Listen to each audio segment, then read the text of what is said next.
अस्सलाम वालेकुम। Chemistry hub Ali इमाम में आपको खुश आमदीद कहता हूँ। आपके साथ अली इमाम।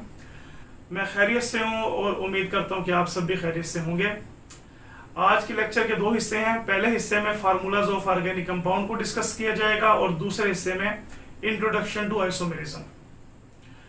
ऑर्गेनिक कंपाउंड के स्ट्रक्चर जो हैं वो इनऑर्गेनिक की निस्बत मोर कम्प्लेक्स होते हैं। तो मोर कम्प्लेक्स स्ट्रक्चर होने की वजह से ऑर्गेनिक कंपाउंड को डिफरेंट फार्मूलाज की मदद से शो किया जाता है। वो डिपेंड करता है कि हमें किस किस्म की इंफॉर्मेशन चाहिए। तो जिस किस्म की इंफॉर्मेशन चाहिए होती है उसी के मुताबिक उसी फार्मूले से शो किया जाता है। तो वन बाय वन सारे फार्मूलेस को डिस्कस करते हैं। सबसे पहले हमारे पास इंपीरिकल फार्मूला है। इंपीरिकल फार्मूला क्या होता है? ऐसा फार्मूला जो किसी मॉलिक्यूल में मुख्तलिफ एटम्स के दरमियान सिंपलेस्ट होल नंबर रेशो को जाहिर करे, उसको इंपीरिकल फार्मूला कहते हैं। मिसाल के तौर पर इंपीरिकल फार्मूला जो बेंजीन का है वो है CH, molecular formula C6H6, empirical formula CH। Empirical formula क्या जाहिर कर रहा है? इंपीरिकल फार्मूला जाहिर कर रहा है कि बेंजीन में कार्बन और हाइड्रोजन के दरमियान 1:1 एग्जिस्ट करती है, यानी कार्बन और हाइड्रोजन 1:1 में मिलते हैं जब बेंजीन बनता है। तो ऐसा फार्मूला जो सिंपलेस्ट होल नंबर रेशो को शो करे between atoms of different element in a molecule called empirical formula. The second one is molecular formula. Molecular formula को देख के आप बता सकते हैं कि एक मॉलिक्यूल में एग्जैक्ट टोटल एटम कितने हैं। तो मॉलिक्यूलर फार्मूला वो होता है जो हमें बताता है actual number of atoms in a molecule. The formula which shows actual number of atom in a molecule is called molecular formula. अब बेंजीन के मॉलिक्यूलर फार्मूला C6H6 को देखकर क्या इंफॉर्मेशन हासिल हो रही है? इसके मॉलिक्यूलर फार्मूला को देख के पता लगा कि बेंजीन में 6 कार्बन है और 6 हाइड्रोजन है। सिमिलरली ग्लूकोज C6H12O6, इसके मॉलिक्यूलर फार्मूला को जब देखते हैं तो ये शो करता है कि ग्लूकोज के एक मॉलिक्यूल में 6 कार्बन, 12 हाइड्रोजन एटम और 6 ऑक्सीजन एटम होते हैं। तो molecular formula which shows actual number of atoms in a molecule is called molecular formula. Condense formula तीसरे नंबर पे, which shows how group of atoms are joined together, कि group of atom किस तरह से जुड़े हुए हैं। फॉर एग्जांपल ब्यूटेन का मॉलिक्यूलर फार्मूला C4H10, इसका कंडेंस फार्मूला क्या होगा? CH3 CH2 CH2 and CH3। इसको हम कहते हैं शॉर्ट हैंड ऑफ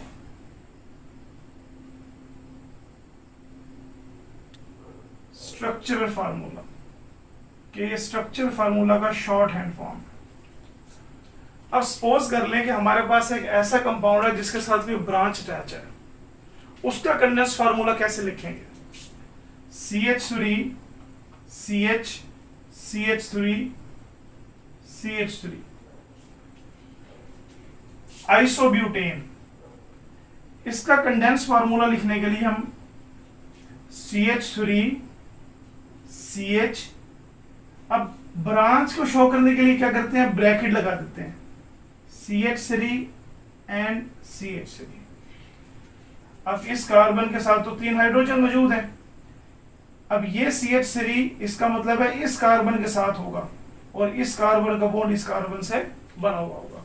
तो ये कंडेंस फार्मूला हो गया आइसोब्यूटेन का। Next one is structural formula which shows exact arrangement of atoms in a molecule. एक मॉलिक्यूल में जो एटम्स के एग्जैक्ट अरेंजमेंट है उसको स्ट्रक्चर फार्मूला शो करता है। फॉर एग्जांपल ब्यूटेन C4H10, इसका स्ट्रक्चर फार्मूला होगा C 4 कार्बन और पहली और आखिरी कार्बन के साथ 3 हाइड्रोजन, और जो मिडल में 2 कार्बन हैं उनके साथ 2 हाइड्रोजन। ये इसका structure formula. Molecular formula butane C4H10, condense formula this one, isobutane का condense formula this, and structure formula butane का ये हो गया। उसके बाद थ्री डिमेंशनल फार्मूला। उसके बाद हमारे पास थ्री डिमेंशनल फार्मूला हमें थ्री डिमेंशनल अरेंजमेंट बताता है मॉलिक्यूल कि एक मॉलिक्यूल में जो एटम्स हैं उनकी थ्री डिमेंशनल अरेंजमेंट क्या है। अब थ्री डिमेंशनल अरेंजमेंट के लिए हम क्या करते हैं, यहाँ पर एक वेज, इसको हैश एंड वेज फार्मूला ही बोलते हैं। जो वेज लाइन होती है, ये सॉलिड वेज लाइन, इसको बोलते हैं सॉलिड वेज लाइन। ये शो करती है टूवर्ड्स व्यूअर। हैश लाइन ये शो करती है अवे फ्रॉम द व्यूअर्स। और ये जो सॉलिड लाइन है, जिस तरह हमारा एक सिंगल बॉन्ड होता है या डबल बॉन्ड होता है, सॉलिड लाइन ये शो करती है इन प्लेन ऑफ इमेज या इन प्लेन के प्लेन में है। फॉर एग्जाम्पल मेरे पास इथाइल अल्कोहल है, CH3 CH2OH। इसका थ्री डिमेंशनल फार्मूला ड्रा करते हैं। तो थ्री डिमेंशनल फार्मूला हो जाएगा carbon hydrogen hydrogen hydrogen OH। अब ये जो वेज है, यहां पर एक हाइड्रोजन, यहां पर एक हाइड्रोजन। जो हमारे पास हैश लाइन है, जो हमने डैश डाल के शो किए, हैश लाइंस ये शो कर रही हैं कि ये अवे फ्रॉम द व्यूअर्स है। मसलन इस मेरे पास अगर ये बोर्ड है, इसकी बैक साइड पे, ऑपोजिट साइड पे, और ये जो है सॉलिड वेज लाइंस है, इसका मतलब है ये बाहर आ रहे हैं मेरे बोर्ड से, मेरी तरफ है, टूवर्ड्स व्यूअर इनके डायरेक्शन है। और ये जो हाइड्रोजन है, दो जो सॉलिड लाइन से शो की है, ये in the plane of image है कि इमेज के प्लेन में ये एग्जिस्ट कर रही हैं। हम मीथेन का स्ट्रक्चर कर लेते हैं ऐसे। इसी तरह मीथेन में 4 हाइड्रोजन जुड़े हुए होते हैं। ये जो सॉलिड लाइन है, इसका मतलब है ये प्लेन में, प्लेन ऑफ इमेज में है। ये हैश लाइन से जो है ये अवे फ्रॉम द व्यूअर्स है, यानी ये बोर्ड की बैक साइड पे अवे है, अवे जा रहा है। और ये जो हमारे पास सॉलिड वेज लाइन है, सॉलिड वेज, ये हाइड्रोजन हमारी तरफ आउट ऑफ द प्लेन आ रहा है। ये वो जो ये है, ये अवे जा रहा है हमसे, और ये आउट ऑफ द प्लेन, बाहर आउट ऑफ द प्लेन आ रहा है टूवर्ड्स व्यूअर, यानी हम जहां से देख रहे हैं ये टूवर्ड्स व्यूअर आ रहा है। उसके बाद है स्केलेटन नोटेशन। स्केलेटन नोटेशन में हम क्या करते हैं, हम कोई एटम ड्रा नहीं किया जाता, ना कार्बन एटम, ना CH बॉन्ड, यानी ना CH एटम, कोई भी ड्रा नहीं किया जाता।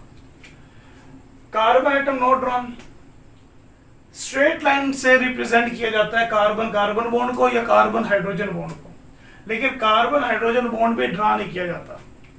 फॉर एग्जाम्पल मेरे पास कोई, हमारे पास इथेन है, तो हम इसको सिंपल स्ट्रेट लाइन से शो करते हैं। अब ये जो पॉइंट, ये जो स्टार्ट पॉइंट है, हम अज्यूम करते हैं इसके अंदर जब स्केलेटन नोटेशन लिखते हैं कि ये जो स्टार्ट पॉइंट है, यहां पे एक कार्बन नंबर 1 है, और ये जो एंड पॉइंट है ये कार्बन नंबर 2 है। इथेन ये CH3 एंड CH3।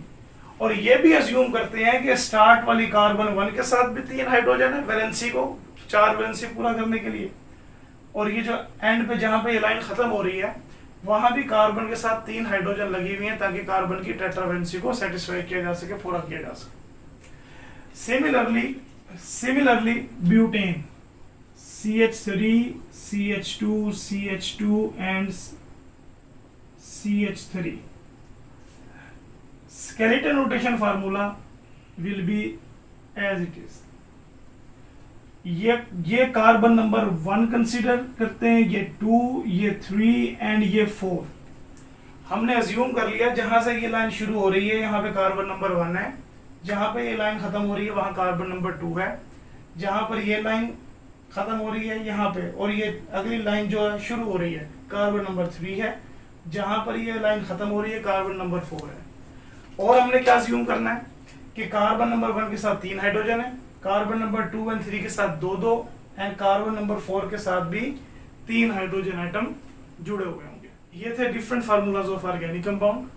कौन सा फार्मूला कब यूज करना है डिपेंड करता है कि किस टाइप की इंफॉर्मेशन रिक्वायर्ड है। अब नेक्स्ट हमने ये सारी चीजें बताने का मकसद ये था आपको कि इंट्रोडक्शन टू आइसोमेरिज्म की तरफ लेके जाया जाए। आइसोमेरिज्म के लिए दो फार्मूलाज हमें बहुत ज्यादा इंपॉर्टेंट है हमारे लिए, एक मॉलिक्यूलर फार्मूला, दूसरा structure formula. Molecular formula and structure formula. Butane molecular formula C4H10।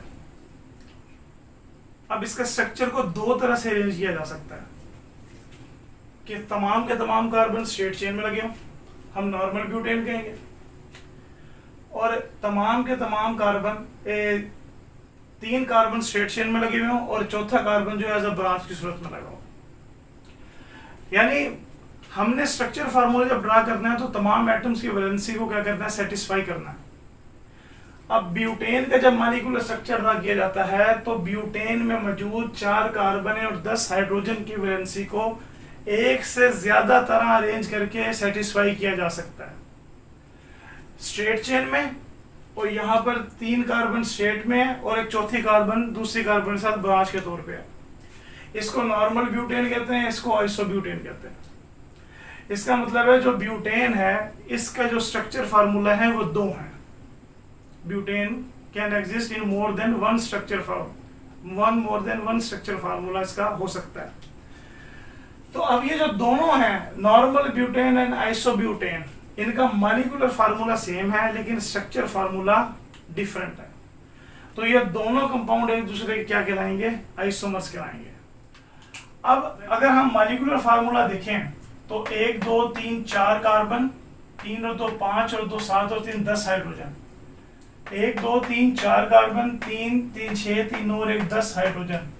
इन दोनों का मॉलिक्यूलर फार्मूला सेम है लेकिन स्ट्रक्चर दोनों का डिफरेंट है, एक स्ट्रेट चेन है और एक ब्रांच चेन है। तो the compounds same molecular formula, ऐसे कंपाउंड जिनका मॉलिक्यूलर फार्मूला सेम हो लेकिन डिफरेंट स्ट्रक्चर फार्मूला हो, तो ऐसे कंपाउंड क्या कहलाते हैं, आइसोमर्स कहलाते हैं। The compounds having same molecular formula but different structure formula। अब स्ट्रक्चर फार्मूला 2 फॉर्म्स में भी हो सकता है, 3 में भी हो सकता है, 4 में भी हो सकता है, यानी 2 या 2 से ज्यादा तरह का स्ट्रक्चर फार्मूला हो सकता है। तो compounds having same molecular formula but different structure formula called isomer, और इस पूरे फिनोमेना को हम कहते हैं आइसोमेरिज्म। आइसोमेरिज्म। 2 कंपाउंड जिनका मॉलिक्यूलर फार्मूला सेम लेकिन स्ट्रक्चर डिफरेंट एक दूसरे के आइसोमर कहलाएंगे और फिनोमेना कहलाता है आइसोमेरिज्म। मिसाल फर्दर एग्जांपल ले लेते हैं, C5H12 पेंटेन।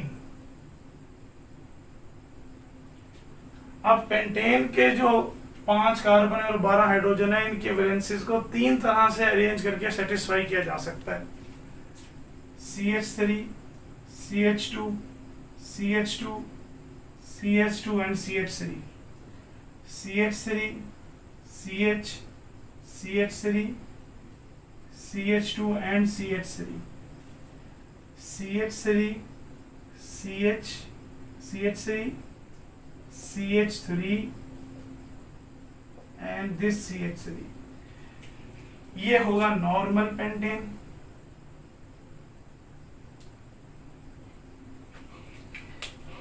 इसको हम नाम देते हैं आइसोपेंटेन,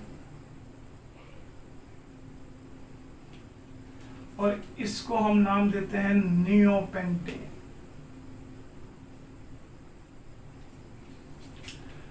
अब ये तीनों एक दूसरे क्या होंगे, आइसोमर होंगे।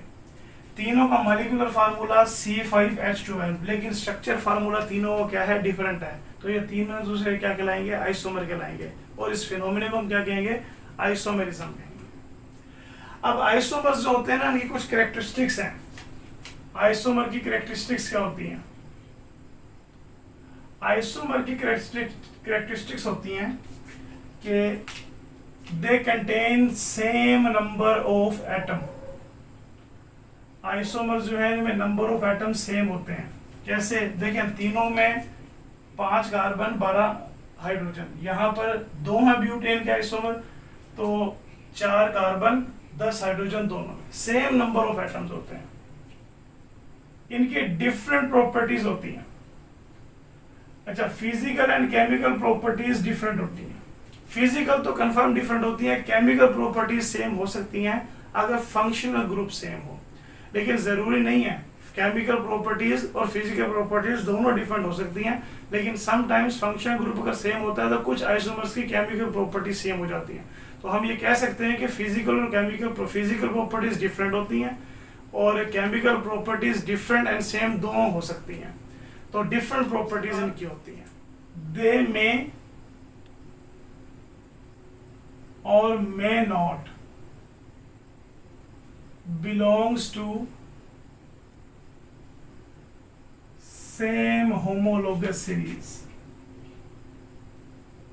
For example, C2H6O, CH3CH2OH, ethyl alcohol, and dimethyl ether.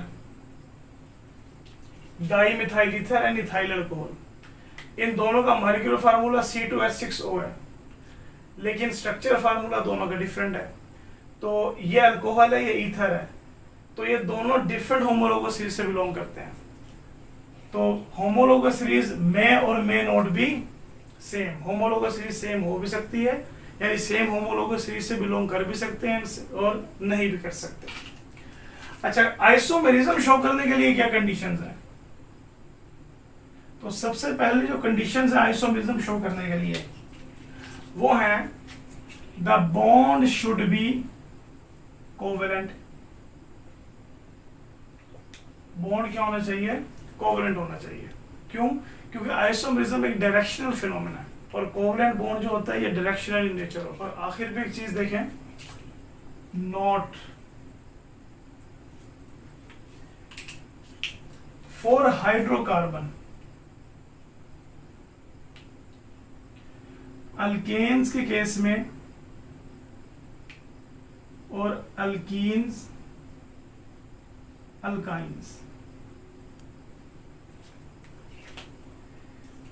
Alkane के केस में फर्स्ट 3 मेंबर, अल्कीन और अल्काइन के केस में फर्स्ट 2 मेंबर्स। अब यहां फर्स्ट 3 मेंबर कौन से होंगे? Methane, ethane and propane. Isomerism show नहीं करते। क्यों? क्योंकि they exist only one structure form, ये सिर्फ एक ही स्ट्रक्चर फॉर्म में एग्जिस्ट करते हैं, इसलिए ये आइसोमेरिज्म शो नहीं करते। इसी तरह अल्कीन्स के केस में इथीन एंड प्रोपीन और अल्काइंस के केस में इथाइन एंड प्रोपाइन। ये आइसोमेरिज्म का फिनोमेना शो नहीं करते। पहला पॉइंट। उसके अलावा अगर number of carbon atom increase होते हैं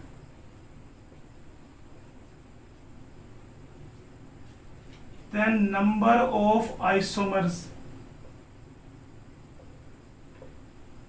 आल्सो इंक्रीजेस। तो नंबर ऑफ आइसोमर भी क्या होंगे? इंक्रीज हो जाएंगे। फॉर एग्जांपल, ब्यूटेन में 4 कार्बन है, आइसोमर 2 है। 4 कार्बन है और आइसोमर 2 है। पेंटेन में कार्बन 5 है, आइसोमर 3 है। तो जैसे जैसे कार्बन एटम बढ़ते हैं आइसोमर्स की तादाद में क्या होता है? इजाफा होता है। और जब नंबर ऑफ कार्बन एटम 30 हो जाएं तो आइसोमर की तादाद हो जाती है 4 बिलियन। और आइसोमर भी एक फिनोमेना है, आइसोमर भी एक वजह है कि organic compound are very large in number. तो ये था हमारा introduction to isomerism and formulas of organic compound. Next lecture में हम आइसोमेरिज्म, उसकी टाइप्स को स्टडी करेंगे। टिल देन अल्लाह हाफिज़। और अगर आपने अभी तक हमारा चैनल सब्सक्राइब नहीं किया तो उसको सब्सक्राइब करें ताकि आपको हमारी अच्छी वीडियोस मिलती रहें। शुक्रिया।